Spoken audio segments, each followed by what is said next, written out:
melaporkan tentang penggelapan yang terjadi dengan harta saya. Jadi di situ saya bawakan alat-alat bukti, itu saya bawa daftar bukti.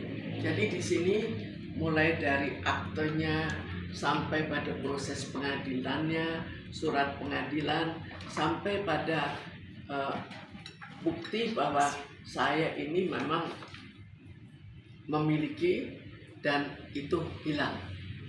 Jadi sebetulnya saya karena sudah keterlaluan situasinya, maka saya keluar sebagai pengurus. Kenapa saya keluar sebagai pengurus? Kok harta saya diambil? Tapi hartanya diambil tanpa diketahui oleh saya. Jadi caranya itu sangat sederhana dan sebetulnya tidak pantas untuk bisa terjadi di Indonesia ini. Jadi saya bertiga, ini dari CV. Bertiga, saya tidak dilibatkan, kemudian dibuatkan akte. Dengan dibuatkan akte, akhirnya saya tidak ikut, tiba-tiba kepemilikan saya hilang. Lalu kenapa kok bisa begitu lama terjadi?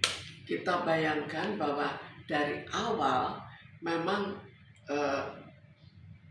sudah terjadi suatu perkelahian dan cukup banyak teror yang sudah terjadi, mulai dari teror yang kita tahu yang sudah banyak diekspos sebelumnya, yaitu pemegang saham lain yang dianiaya rame-rame atau tindak kekerasan yang dilakukan secara rame-rame padahal orangnya wanita usia 74 tahun. Itu dilakukan depan saya karena risikonya cukup besar, di mana akhirnya yang masalah penculikan ada notulen rapatnya. Notulen rapatnya saya waktu lapor dikatakan, oh ya notulen rapatnya suruh datang. Begitu mau dibawa, belum sampai dibawa, tabrakan mati, ditabrak mati. Jadi bagi saya itu peristiwa mengerikan. Jadi wajar saja jika saya tidak menanyakan kenapa tidak ada rapat umum pemegang saham, kenapa tidak ada laporan keuangan. Setelah waktu yang lama, 12 tahun akhirnya ternyata memang harta saya hilang. Bukan harta di CV itu saja, tapi harta di PT Bluebird Taksi juga hilang. Jadi ini yang saya lihat sebagai fakta dan akhirnya saya buktikan hilangnya di mana. Saya buktikan juga apa yang mendukung bahwa sebetulnya memang haknya adalah hak saya. Di situ saya perlihatkan mulai dari apa yang disebut dalam di akte.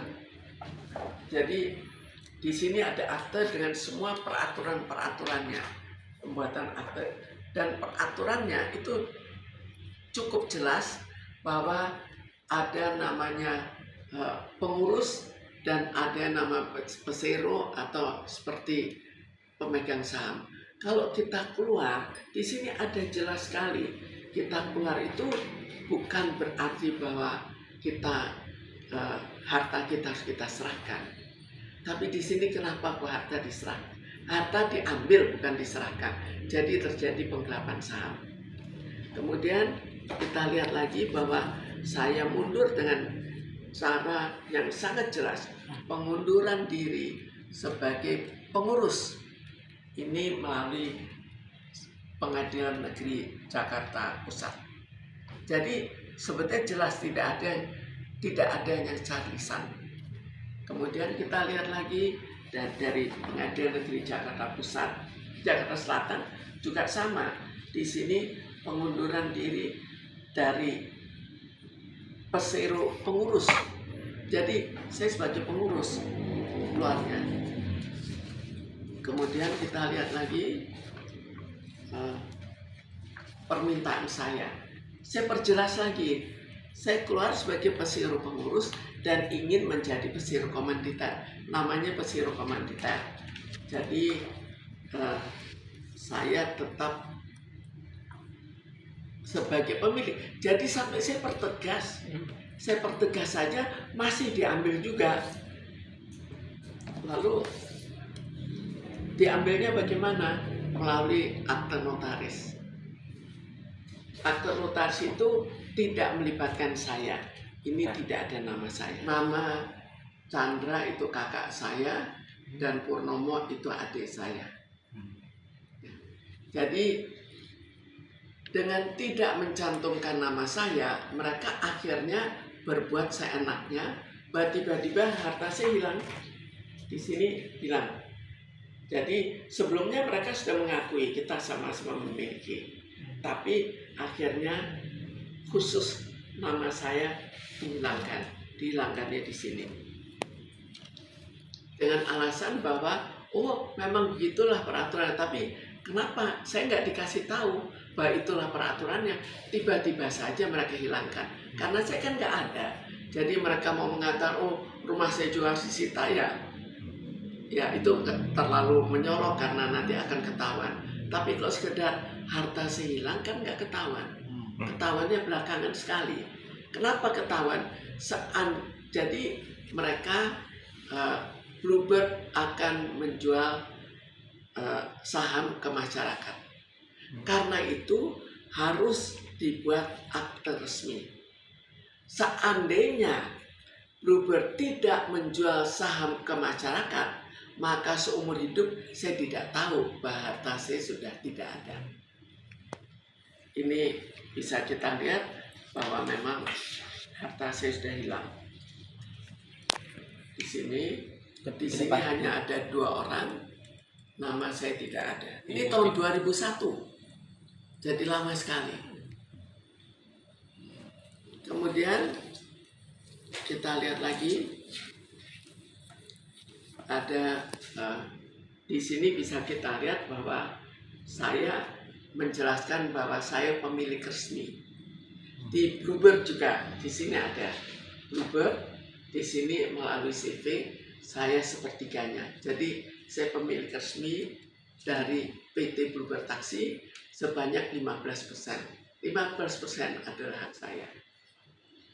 Kemudian kita lihat sini ada masalah PT Bluebird Taksi tidak terdaftar, surat resmi lagi, tidak terdaftar di Kemkumham. Jadi Bluebird itu pada saat itu selama sekian tahun itu perusahaan yang tidak resmi. Bisa dibayangkan perusahaan begitu besar bisa tidak resmi. Lalu bagaimana saya membuktikan lagi bahwa hak ada di saya? Saya terdaftar di sini pada tahun 1971 itu nama 3 orang. Termasuk saya, di mana saya memiliki 15% saham di PT Bluebird Taksi. Tapi sekarang di sini itu membuktikan bahwa akte yang tadi, akte yang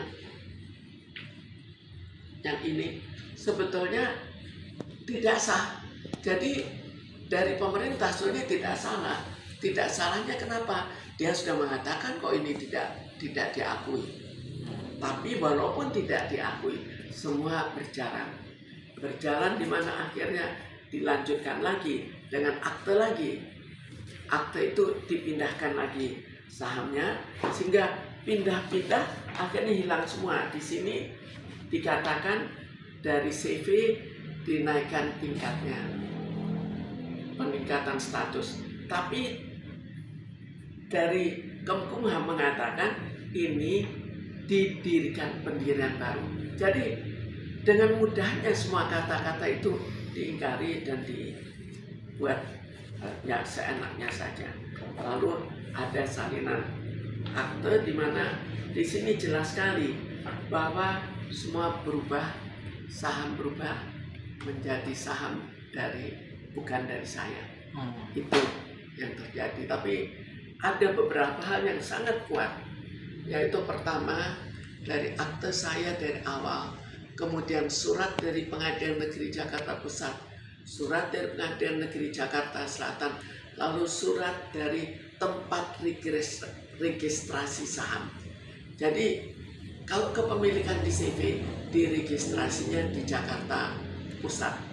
Pengadilan Negeri Jakarta Pusat. Dan di situ tertulis dengan sangat jelas bahwa saham yang ada atau akte yang ada hanya akte pendahuluan. Sedangkan akte-akte yang dibuat tanpa saya itu tidak sah. Tapi tetap saja bisa berjalan. Sekarang bagaimana akhirnya menerangkannya, tapi jelas secara sah semua surat ada di saya. Surat apa enggak cukup? Surat dari Pengadilan Negeri Jakarta Pusat, Pengadilan Negeri Jakarta Selatan, bahkan ada dari yang namanya notarisnya. Notaris pembuat akte itu akhirnya mengatakan, ya sebetulnya hak saya sebagai pesero atau pemegang saham tidak hilang. Jelas dikatakan tidak hilang.